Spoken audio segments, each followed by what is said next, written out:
We are located on the campus of Fayetteville State University, and our signal is carried by WUNC Chapel Hill.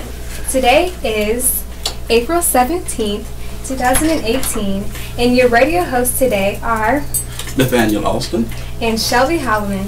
We will be reading the news from the Paraglide today. Volunteer opportunities at Fort Bragg.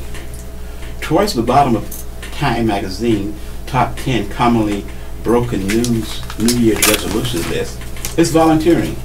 Although resolving to volunteer isn't among the most popular resolution, it actually helps achieve some of those other more popular resolutions relating to health and wellness. According to a study by a Corporation for National and Community Service, there is a strong relationship between volunteering and health.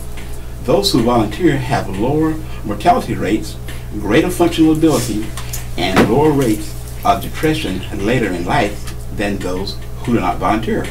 Fort Bragg is a great location to volunteer. There are volunteer opportunities that help soldiers, retirees, family, and children. The Fort Bragg Army Community Volunteer Program is a good place to start looking for volunteer opportunities. The program serves as a source for those looking to give back to the community.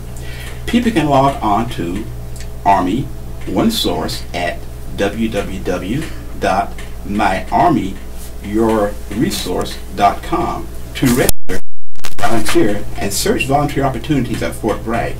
For more information, call 396-8160 or visit the website https://braggarmymwr.com/us/bragg programs/ACS-volunteer-program. An easy way for an Army spouse or a family member to volunteer and directly help their soldier or soldiers they know is through their unit family readiness group. They can volunteer to hold an FRG position, such as a key caller or treasurer, or they can volunteer during the FRG event or activity. Contact your FRG leader for information on volunteer opportunity. The American Red Cross at Fort Bragg is another great opportunity for volunteering. Most of the volunteers serve at Womack Army Medical Center, while others volunteer in outreach in activities for or at Fort Bragg Red Cross office. Hospital positions for licensed or credentialed personnel can include doctors, therapists, researchers, and x-ray technicians. Other Womack opportunities include billers, coders, clinical work, laundry attendants, and patient companions. To begin the process of becoming an ARC volunteer, visit https://volunteerconnection.redcross.org/question-ND = intake and century point -ID = 3690 and unit ID = 988 and log out = 1. Marshmallows, military adventure. You know those people who open bags of M&Ms and dump the entire contents into their upturned mouths? They're the same ones who eat icing roses off of birthday cakes, open big presents before little ones, and ask for the good news first. Unfortunately, I'm not one of those people. Throughout life, I've strictly adhered to a save the best for last regimen.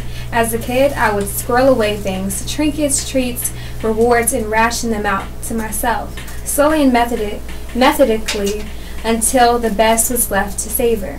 Take those M&Ms for example. I sorted through them one by one, eating the misshapen ones first until I had a perfect candy of each color. Those 5, the chosen, would be ceremoniously sacrificed in one final triumphant chomp. They didn't taste any different from the rest, so why the irrational ritual? In junior high school, everyone collected stickers, but while my friends were slapping theirs on books and lockers, I stashed mine away for something special. Those stored stickers eventually lost their stick. I think my mother still has a sheet of crusty Smurf stickers in the desk drawer of my old room.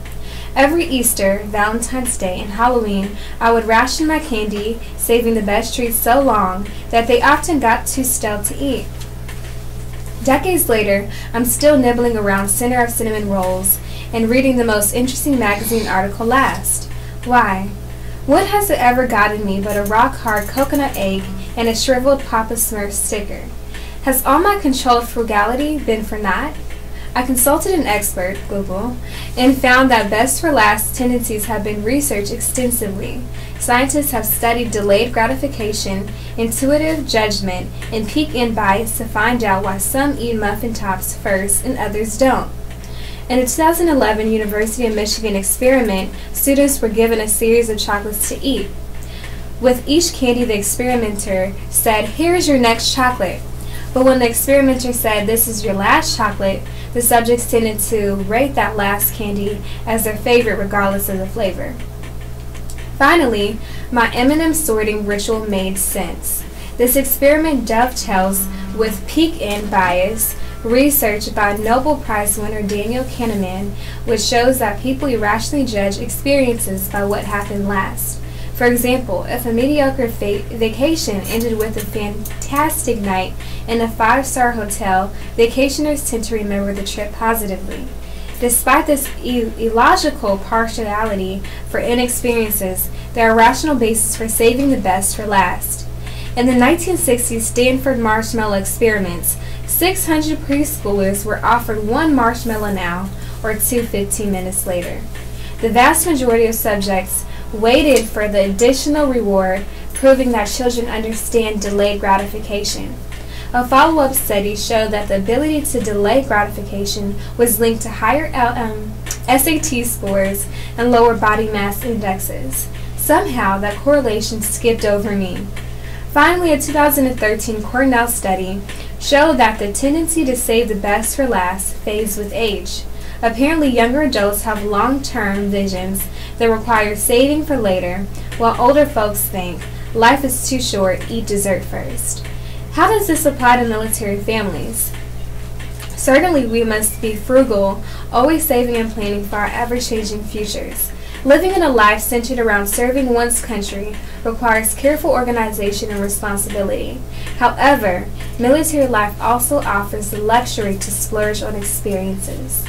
Despite all those years I've spent digging through plastic strands of grass to ferret out jelly beans while my peanut butter eggs dried up, our family didn't delay gratification when it came to our military experiences. We ate the marshmallow, taking unique opportunities as soon as they arose. And my husband's 28-year military career ended with a bang. After a fun final tour in Newport, Rhode Island, we threw a huge retirement party that was way over our budget. Don't delay the adventure. Live overseas, rent a unique house, travel, try indigenous foods, go to military balls, eat the whole bag of M&Ms, grab the bull by the horns, and make the most of your military journey. Part of the Dragon Battalion is on the move. Soldiers of the 330th Transportation Battalion are on the move to support units throughout the 18th Airborne Corps that are preparing for training at the Joint Readiness Training Center, JRTC, and the Warfighting 1804 exercise. The Heart of the Dragon Battalion, comprised of movement control teams and a cargo transfer company, provides simultaneous in-transit visibility and movement tracking of sustainment assets throughout the 18th Airborne Corps. Throughout March and April, mission support will take the Heart of the Dragon to Charleston, South Carolina, Port Arthur, Texas, and Fulport, Louisiana in support of the 2nd Brigade Combat Team, 82nd Airborne Division. Soldiers of the 609th Mountain Patrol Team are preparing to support the 82nd JRTC exercise through the shipping of all equipment by vessels in conjunction with the 2nd, 82nd, and the 842nd Transportation Battalion, SDDC. Soldiers will track and receive equipment during the vessel offload at Port Arthur, Texas, explained Sergeant First Class Robert Williams, Senior Movement Supervisor, 609th Movement Control Team. Vehicles will be staged in 25 vehicle convoys to Fort Polk, Louisiana, where a team of soldiers will track them to the final destination, he added. Private Carrick Hicks, Movement Specialist, 609th Movement Control Team, explained the unit prepared for the mission in Texas and Louisiana by training on in-transit visibility systems to include transportation coordinators, automated information system too, the very small aperture terminal, portable deployment kits, and by supporting development readiness exercise with the partner unit to best manage equipment tracking. Meanwhile, soldiers for the 329th Movement Control Team, the 330th Transportation Brigade, will head to Camp Archery, Indiana, to train to support the Defense Chemical, Biological, Radiological, Nuclear Explosives Response, DCFR. The unit will assume the mission in June to provide support to local civilian in the event of a natural disaster or nuclear event within 24 hours, explained Staff Sergeant Jason Lottich, Movement Supervisor, 329th Mountain Control Team. We will train at Camp Arterbury with Reserve and National Guard forces for a month-long training event where we will conduct movement control functions and provide in-transit visibility of personnel and cargo, added Lottich. Specialist Tori Gutierrez, Movement Specialist, 329th Movement Control Team, explained the unit's valid operations in preparing for their DCRF missions while working with soldiers from the United Kingdom at Sunny Point, South Carolina. Soldiers work in loading docks to document and truck vehicle and equipment as it were prepared to convoy to Fort Bragg, she added. We are able to ensure within one day all of the UK soldiers and equipment was escorted to Fort Bragg.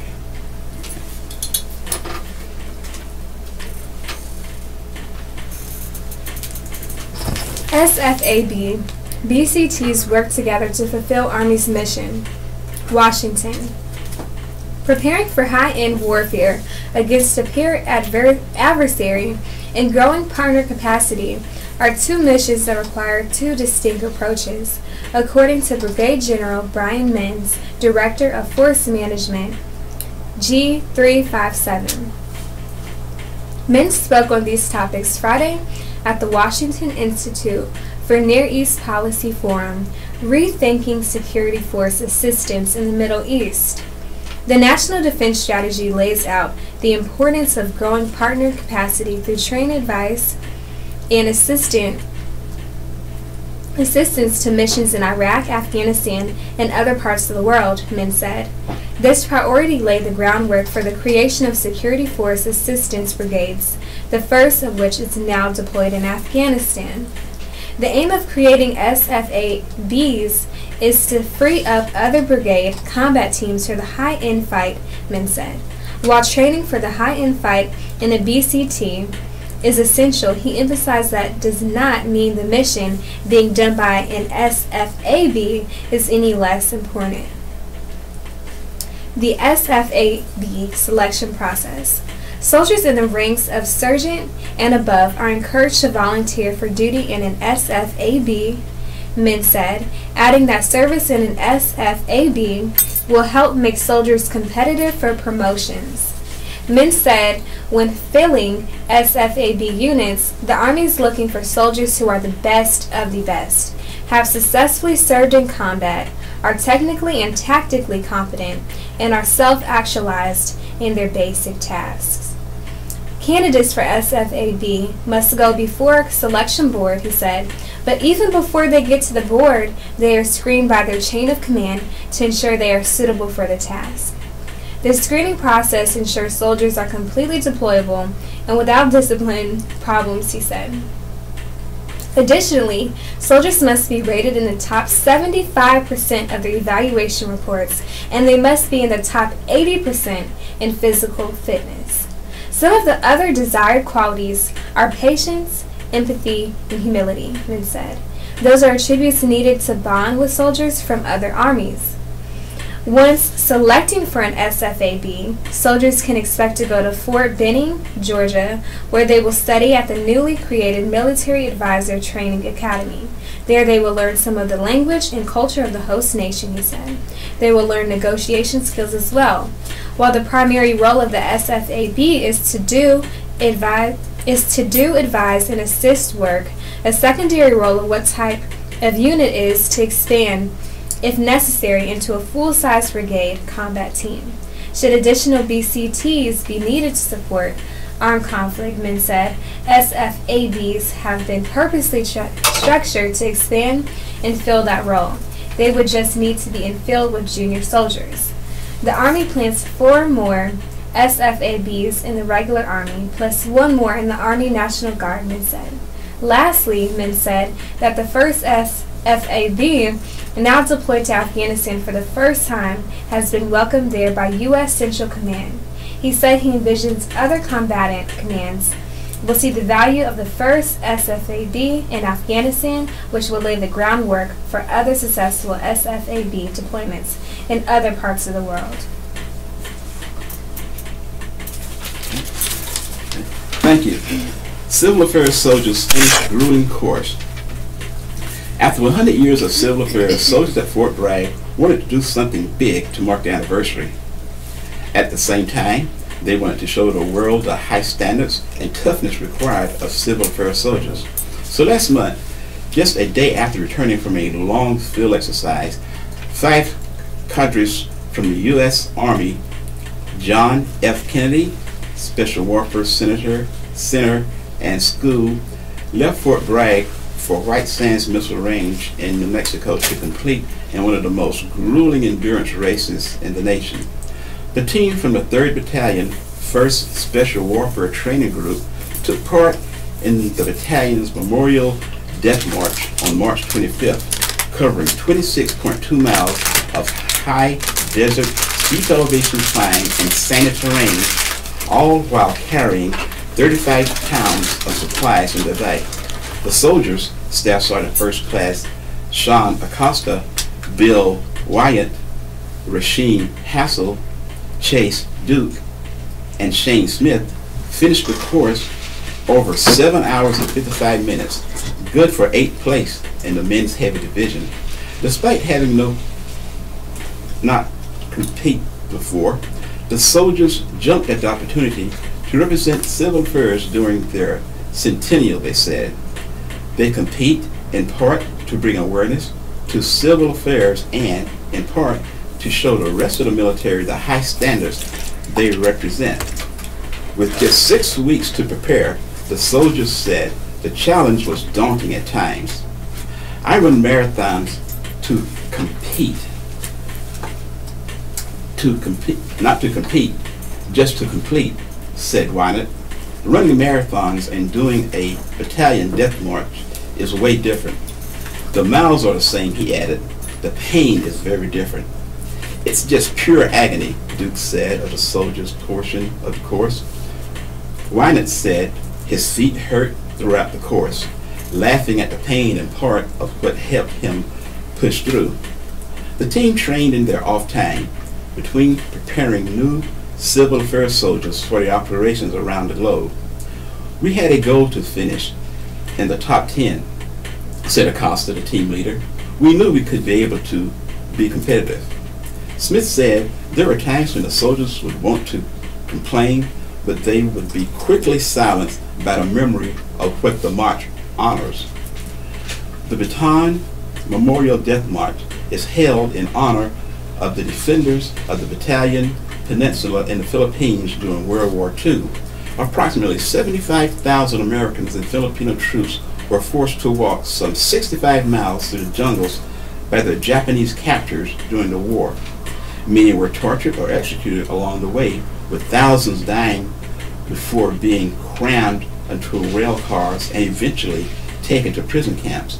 No matter how much pain the soldiers were in, they recalled that soldiers went farther under more difficult circumstances with guns at the neck. Duke said the team members pushed each other. There are always those points when you're having trouble and the rest of the team helps you out, he said. You work together and you hold each other to particular standards, added Hassel. While the soldiers did not advertise their participation, they said their students at Fort Bragg learned of their efforts and offered support. Their commanders also supported the effort, paving the way for their trips to New Mexico to compete. It's a testament to the people here, Hassel said. Civil affairs soldiers are trained to deploy in small teams and work with others in foreign countries, sometimes government agencies, but also other military and civilian groups, to improve the quality of life and stability in partner nations. The U.S. Army activated its first official civil affairs unit during World War II, but the forces traced its lineage to 1918 at the end of World War I, when American and British soldiers helped restore government activities and maintain stability in Europe. Wyatt said it was important to mark the 100th anniversary with a special event. It only happened once, he said. It's a major achievement. Small changes, big results. Healthy lifestyle choices can make a difference for heart health. Throughout my career as a vascular surgeon, I've seen patients impacted by heart health issues in big and small ways. I've seen the young, old, and everyone in between make changes in hopes of reducing their risk of heart disease. And I've seen the consequences for those who live with this illness, including heart attack or stroke, disability, and lower quality of life. Cardiovascular disease, the #1 killer of Americans every year, is an umbrella term that includes a range of conditions affecting the body's powerhouse organ. Coronary heart disease, which affects the blood flow to the heart, is the most common form of heart disease and kills more than 370,000 Americans annually. On average, a heart attack strikes every 40 seconds, and a heart disease-related event kills a person every 60 seconds in the United States. One of the biggest indicators of risk is family history, but there are many factors that can be managed. According to the Centers for Disease Control and Prevention, about half of all Americans have at least one of 3 key risk factors: high cholesterol, high blood pressure, and smoking. While heart disease is often regarded as an adult disease, the root causes can be linked to habits picked up during childhood, such as eating a poor diet and being inactive. The CDC says that obesity affects 1 out of every 6 children in the U.S. The rate of childhood obesity has increased over the last few decades, and heart disease risk factors, including diabetes, high blood pressure, and high cholesterol, have all increased. But there's good news. These risk factors can be avoided. The choice to lead a healthy and active lifestyle starts with a personal decision to do better for ourselves. Eating healthy and being physically active every day can have a ripple effect in our homes and communities as well. By encouraging family and friends, especially children, we can lay the foundation for a healthy community. Small changes in our routine, such as walking more, snacking less, or finding ways to de-stress, can make a significant difference in our long-term heart health. But making healthy choices and incorporating lifestyle changes take persistence and dedication. The earlier we make them part of our routine, the better off we can be as we age. As technology advances, more tools become available to help manage risk for heart disease. From smartwatches to phone applications, technology can now track exercise, sleep, heart rate, and blood pressure while tracking your goals and providing feedback. Technology can be a great resource for accountability and motivation while working toward health-related goals. In the military health system, we have a responsibility for keeping service members and their families healthy and empowering them with tools to prevent heart disease. We need a healthy and fit force to protect the nation, and it's on us to ensure that our service members are equipped with the knowledge the knowledge to prevent this illness. Bringing awareness to cardiovascular disease and its risks to the military community is a year-long effort. It's not too late to take command of your health, set new goals, and make healthy lifestyle changes. Do it for yourself and for your loved ones. Your heart will thank you for it. Welcome to the Southeastern North Carolina Radio Reading Service, a United Way partner agency. We are located on the campus of Fayetteville State University, and our signal is carried by WUNC Chapel Hill. Today is April 17, 2018, and your radio hosts today are Nathaniel Alston and Shelby Holloman. We will continue to read the news from the Paraglide. Deep vein thrombosis. What you need to know. Falls Church, Virginia. Military health system benefit Jamie Bailey plays 3 sports at Yoga High School in Fuji, Japan. She spent long hours traveling with her team to competitions at schools 8 and even 10 hours away. When her left leg became swollen and painful one morning during class, a trip to the school nurse office and then to the urgent care clinic in Yokota Air Force Base, Japan, schooled Bailey on deep vein thrombosis, or DVT. DVT is a blood clot that forms in a vein deep inside the body. It usually occurs in the lower legs, thighs, or pelvis. Blood clots naturally form in our body after injury to prevent blood loss through the blood vessel wall, said Air Force Colonel J. Sampson, a board-certified vascular surgeon at Lackland Air Force Base in San Antonio, Texas. We also have a natural process to stop clot formations and then to break down the clot, he said. DVT occurs when something goes wrong with the clotting process. As many as 900,000 Americans may be affected by DVT each year, according to the Center for Disease Control and Prevention. Of those, the CDC says about half will have long-term complications, including swelling and pain. Additionally, about 33% will have a DVT recurrence within 10 years.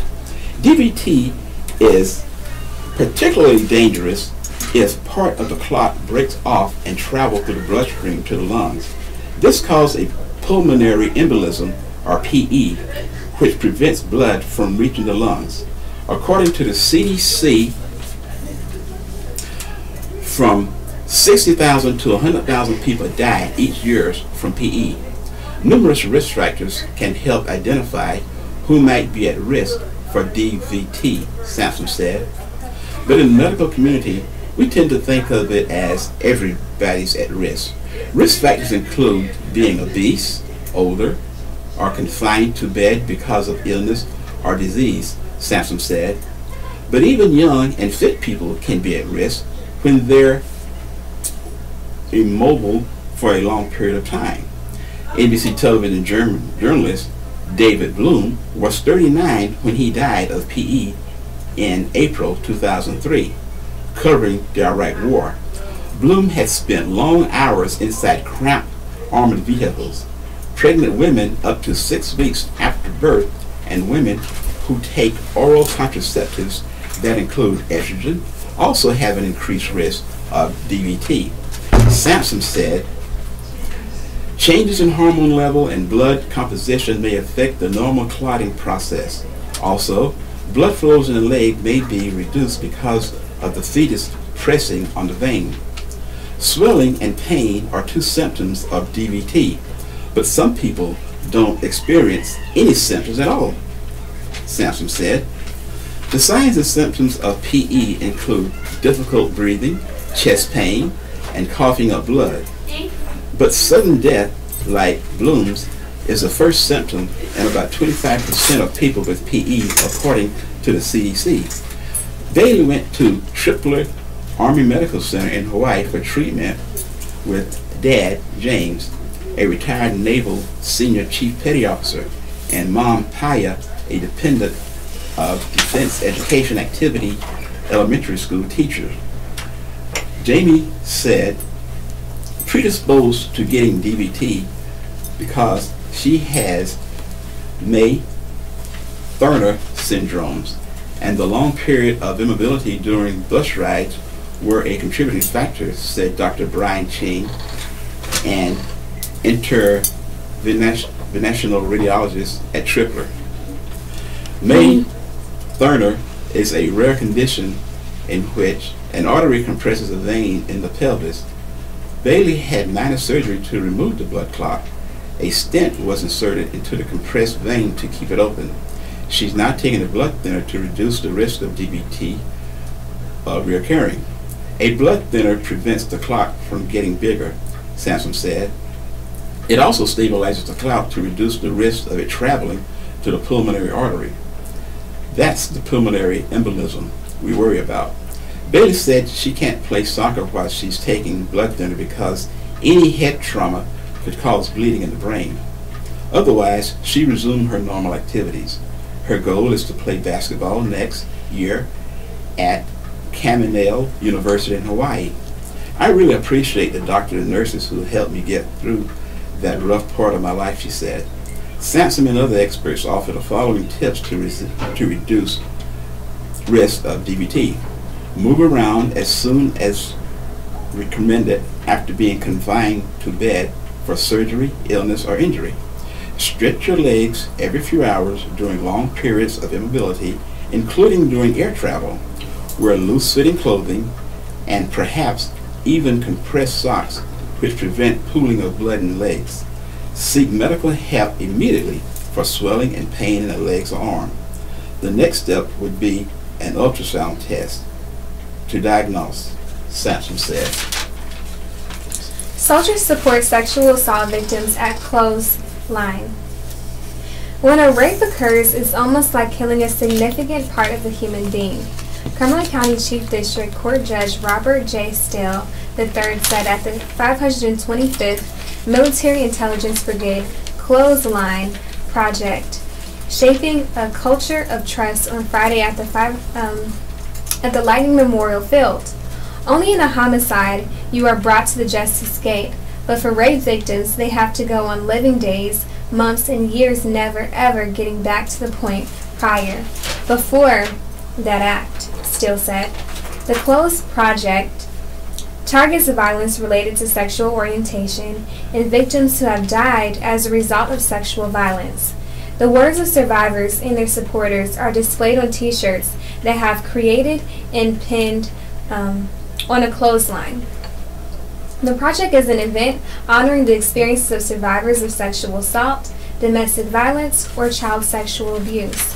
This is a national awareness initiative started by a group of women in the 1990s who wanted to give survivors and their friends and family members a voice about their abuse.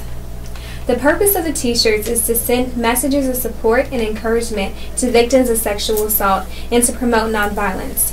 Steele, who had been a judge since 1994, is associated with many organizations including the Rape Crisis Volunteers of Cumberland County.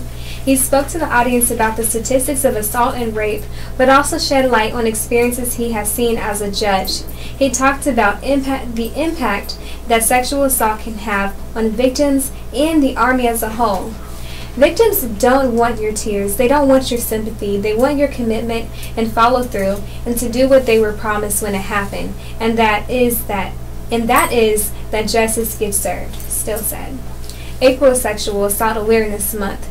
Many campaigns and events are scheduled this month in Fort Bragg to bring awareness about sexual assault and educate communities and individuals on how to prevent sexual violence. The 525th Military Intelligence Brigade attended the event and took the time to fill out a shirt to pin on clothing lines. I wrote on a shirt, "Lifelong Impact," said Constancy. I know some people who have been sexually assaulted earlier in their lives and it still impacts them on a weekly and daily basis. So to bring awareness that it's not just a one-time thing, a couple months or a couple of years thing. It's long-lasting and has a lifelong impact that individuals will carry with them for the rest of their life. The breakdown of the color-coded shirts. Shirts are color-coded to highlight different types of violence. White represents women who died because of violence. Yellow or beige represents battered or assaulted women. Red, pink, and orange are for survivors of rape and sexual assault. Blue and green t-shirts represent survivors of incest and sexual abuse. Purple or lavender represents a woman attacked because of their sexual orientation. And black is for women attacked for political reasons. After the end of the event, Judge Steele pinned up a pink shirt on the clothing line that said, "For you, for them, and for all" on the front. The shirt hung next to other shirts displaying encouraging words to victims. According to the Army, sexual harassment and sexual assault affects soldiers and unit readiness by undermining the strength of our Army and fundamentally go against the warrior ethos, NCO Creed, Army Civilian Corps Creed, and Army values. For more information on events for Sexual Assault Awareness Month, visit Facebook for Bragg, North Carolina. Local happenings. Stateside events this week.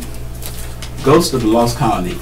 Join a team of ghost hunters who have discovered hotspots believed to be associated with spirit of the Lost Colony of 1587. The Austral Plane investigation team led groups on an hour-long tour visiting locations in Fort Raleigh Park and the Waterside Theater Saturday, where ghost appearances and other paranormal activities occurs. As your group experiences these strange occurrences, you'll learn the story of the lost colony and gain insight as to what might have happened to the colonists. Step back in time, be a part of the mystery of the Roanoke Island, and meet the ghosts of the past. Sponsored in part by the Outer Banks Tourism Bureau. Tours leave at 8 p.m. for the Lost Colony ticket office. These trails are not accessible by individuals with physical handicaps or in wheelchairs. For more information, go to https://theolostcolony.org/ghost-off-the-colony/ Mud Bash 2018. Join the Outback Motorsport Complex and all-terrain vehicle Candy for our 4th annual Mud Bash with concert featuring Moccasin Creek, Cypress Spring, New Breed, Big Chuck, Amber, Delacruz, Ray Gotti, The Pimpin', Big Murph, and Walt Lamb playing live Friday and Saturday nights. There will be all the foods you can eat available for purchase all weekend long. Mud races start Saturday featuring a big mud course, the monster truck pit, and brand new additions, the 50-50 hole. Free entries to race and $1,500 of cash prizes. The Outback Motorsport Complex is a 700-acre facility located in Scotland County. For more information, visit https://www.outbackmsc.com/. Upcoming events. North Carolina Azalea Festival. Experience a celebration of spring and all its southern during a week of colorful garden tours, big name entertainment, a waterfront street fair, fun family event, and one grand parade. The North Carolina Azalea Festival showcased Wilmington's exceptional artwork, gardens, rich history, and culture. Entertainment on the main stage include country music star Billy Carrington and hip-hop legend Ludacris. The annual parade, viewed by over 100,000 people, is filled with floats, marching units, bands, clowns, horses, visiting celebrities, and the Azalea Queen. Marvel at the fireworks over the Cape Fear River after a day at the street fair. Cross the threshold into beautiful and historic homes and churches representing 250 years of architecture during the historic home tour.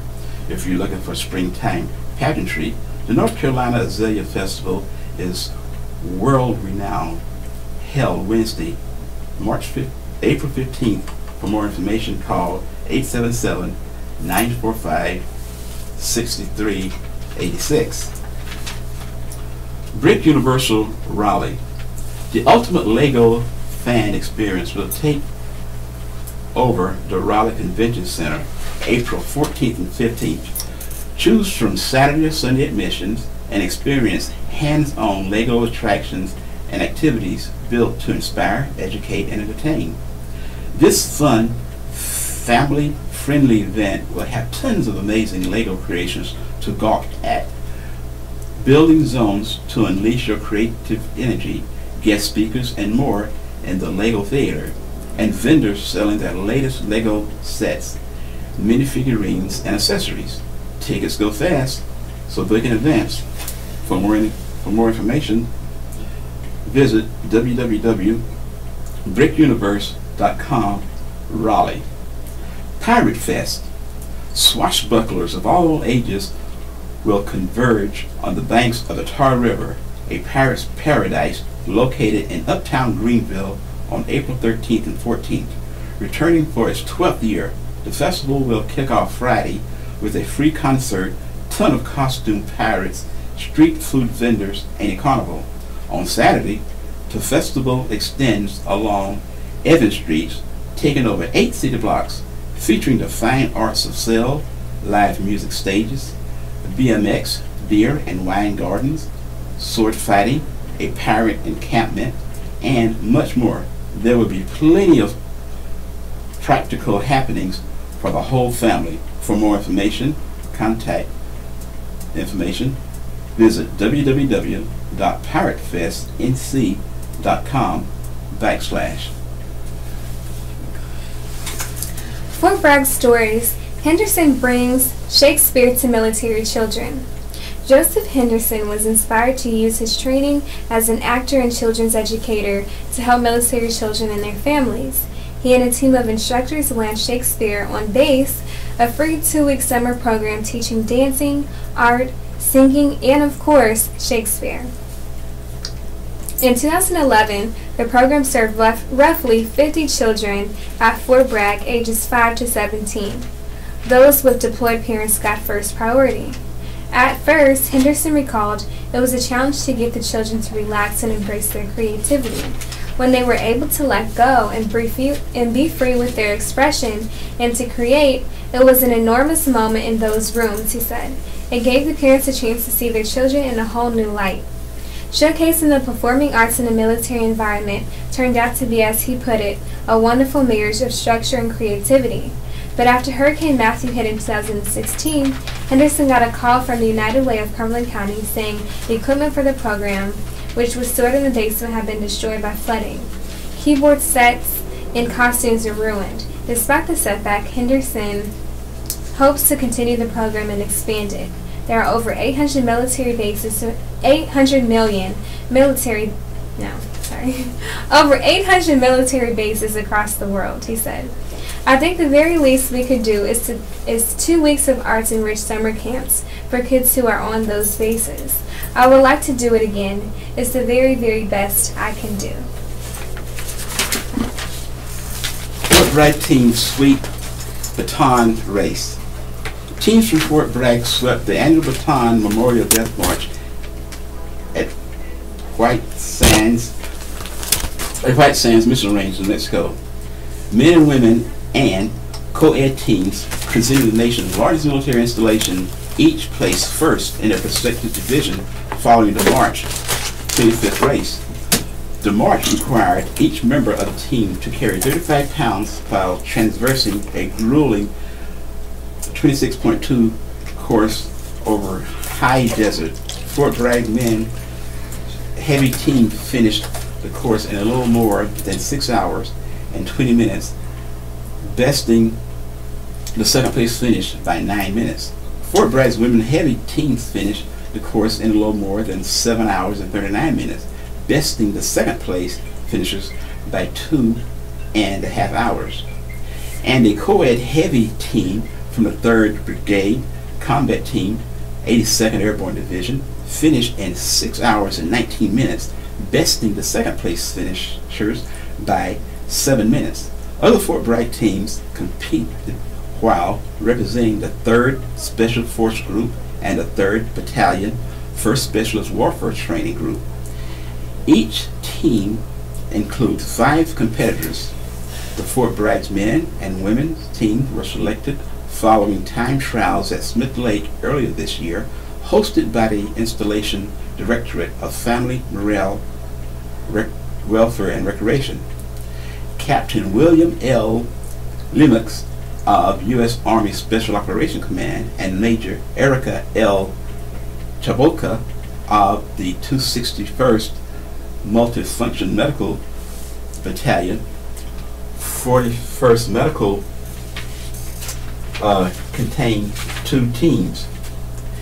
It was a very tough race, Limerick said, shortly after the Fort Bragg teams finished the course.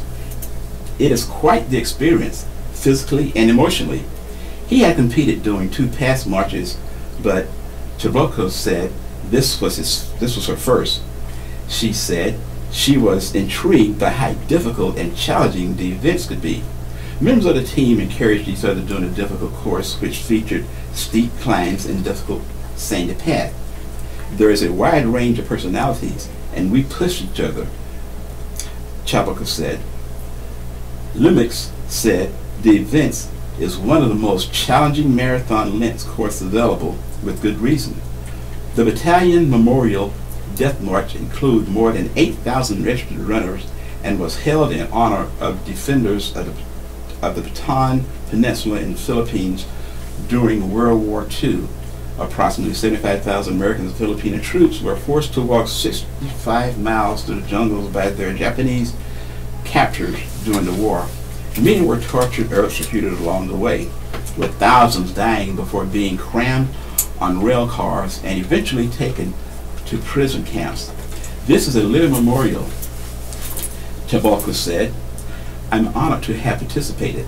In addition to a memorial, the event also benefits charity. Chaboka said soldiers carrying non-perishable food in their rucksacks to reach the 35-pound requirement. The food was donated to a pantry in Las Cruces, New Mexico, following the race. The victories added to a legacy of Fort Bragg's success at the Bataan Memorial Death March. The Fort Bragg men and women heavy teams have won the event each of the past 3 years. The 3rd Brigade Combat Team, 82nd Airborne Division, has won the Co-Ed Heavy Division each of the past 2 years. Flightline welcomes 82nd Airborne Division. Paratroopers from the 82nd Airborne Division are rigging heavy equipment for the first time on the flight line just outside the intermediate staging base. Parachute riggers are actively engaged instructing paratroopers from the 2nd Brigade Combat Team, Falcon Brigade, how to secure their heavy equipment before loading them onto an aircraft for an upcoming tactical heavy drop airborne operation. One of the challenges the parachute riggers faced was where to store their chutes so they wouldn't get wet. Paratroopers from 151st Quartermaster Company Aerial Delivery arrived to the ISB to support Falcon Brigade, but did not have enough space to conduct a heavy drop rig site until a nearby airfield flight line welcomed the paratroopers to complete their mission. Traditionally, parachute riggers would conduct a notional or simulated rig on heavy equipment and place them strategically on the drop zones before the paratroopers jump and land next to the equipment, simulating a heavy drop airborne operation. This time, we are actually dropping the heavy equipment out of the aircraft, then putting the jumpers out the door, said Agnew. We have 3 32-foot platforms that will hold the gun truck combos, 2 up-armored radar vehicles, and an up-armored tactical vehicle, 2 regular Army Humvees, and a brigade tactical vehicle and a trailer. Once the rigged heavy equipment is loaded onto the aircraft, Agnew will joint inspect the cargo while in flight before getting the final approval from the Air Force before the release of the equipment. More parachute riggers From the aerial delivery team on the ground will be observing the cargo leaving the aircraft and safely landing on the drop zone. A parachute rigger's job is very important because anytime we deploy to an unknown environment, you have to get the first echelon out there to secure an area, said Agnew. They will need equipment like vehicles and guns to secure the airfield before we can start dropping paratroopers in the sky to support the division. The tactical heavy drop airborne operation was scheduled for Saturday, April 7th. Basic training might be lengthened, says Army Secretary Washington.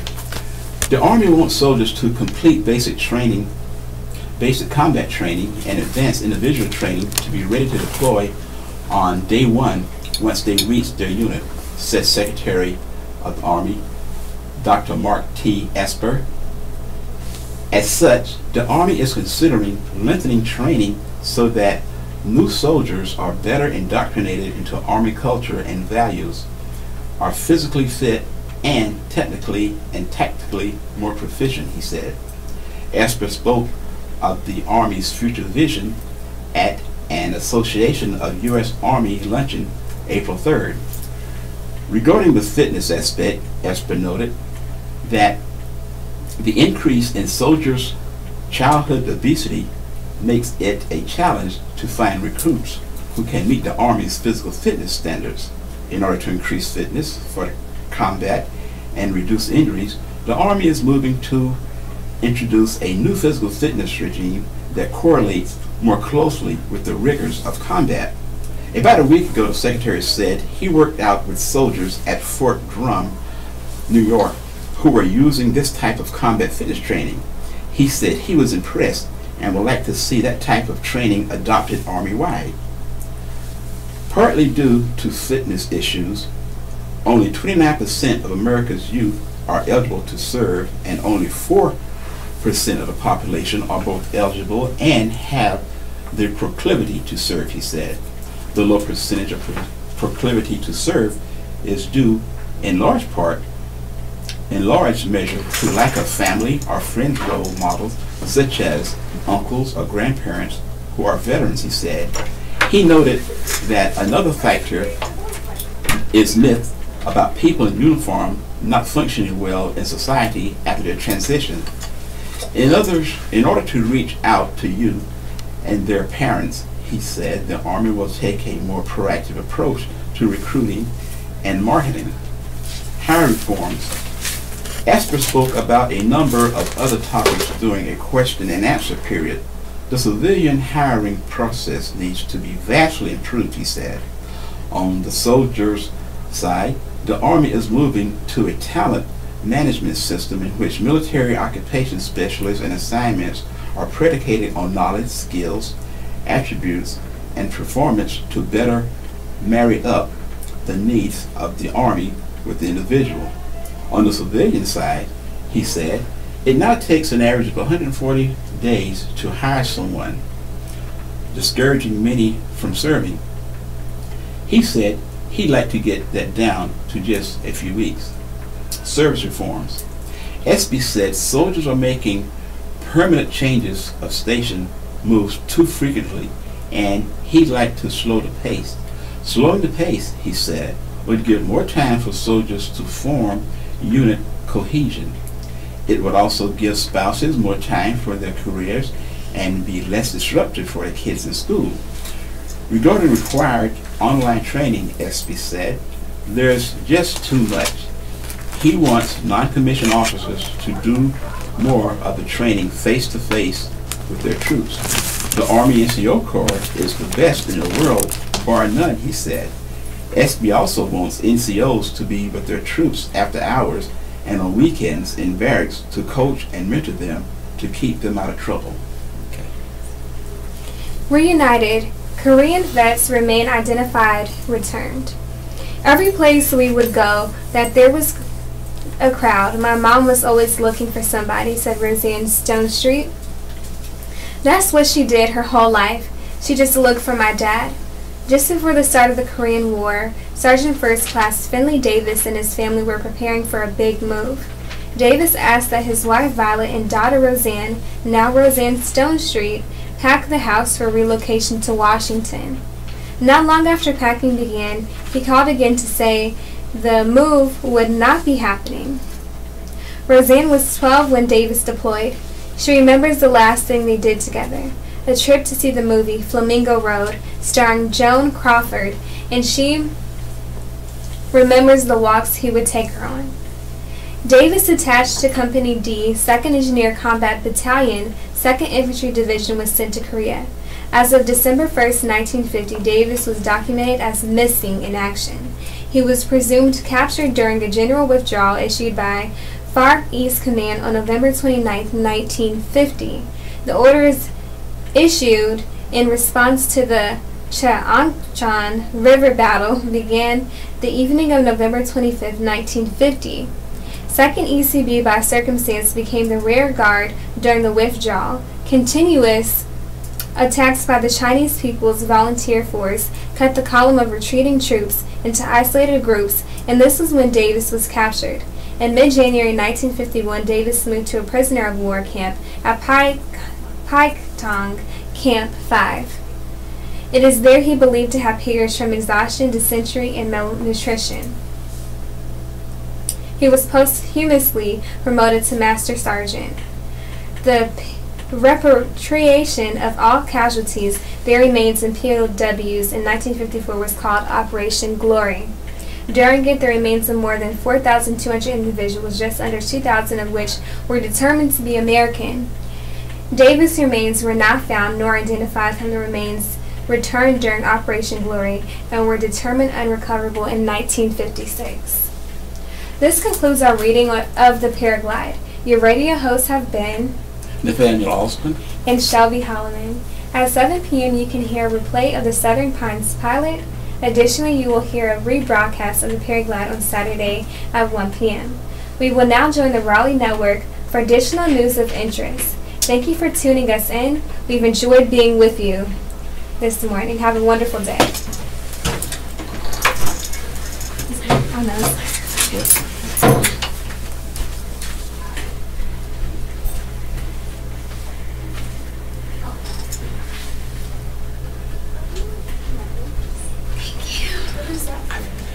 Chances list.